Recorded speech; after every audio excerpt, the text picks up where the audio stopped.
Let me say just a couple of things with regard to H.R.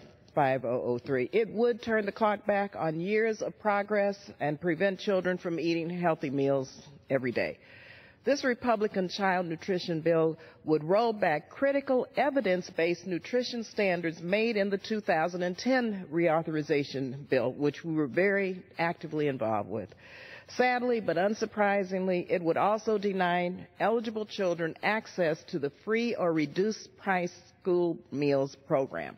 And it would slash funding for summer electronic benefits transfer. I just have to say, as a young single mother on public assistance and food stamps, I don't know what I would have done had my children not had school lunches.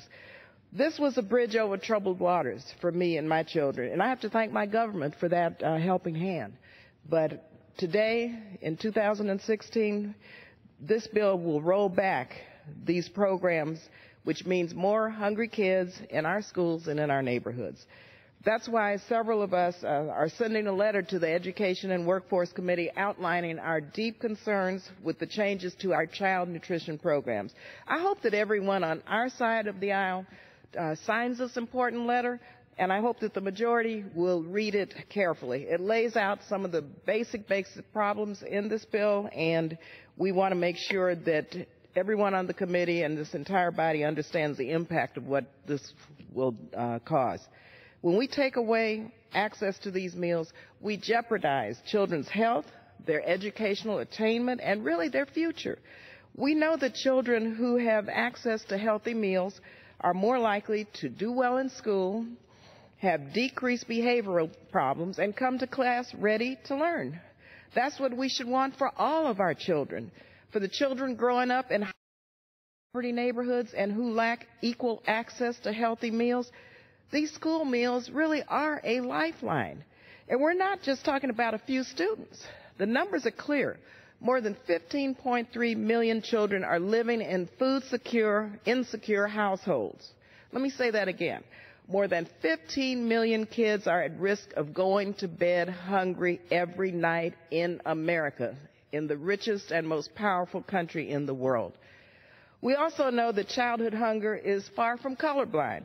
Children of color are disproportionately affected by hunger every day. For example, in 2014, 1 in 3 African American children and 1 in 4 Latino children, they were food insecure.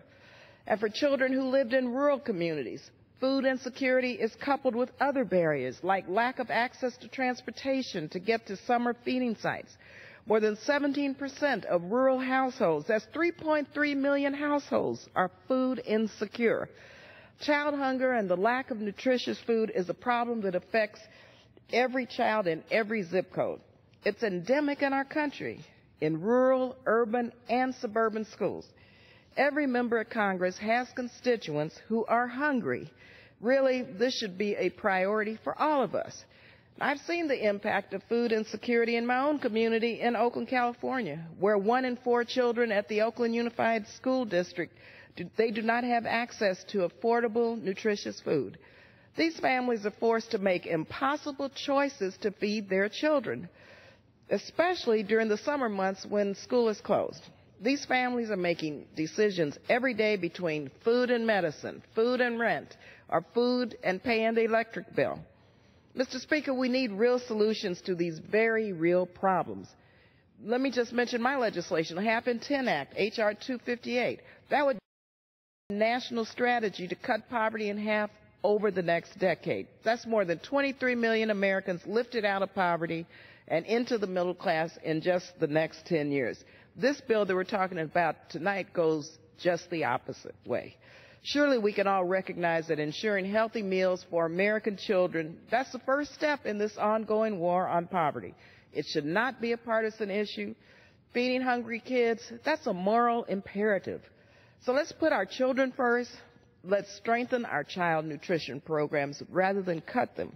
Our children deserve the security of knowing where their next meal is coming from. That's just basic. It's a basic American value. So thank you, Congressman Scott.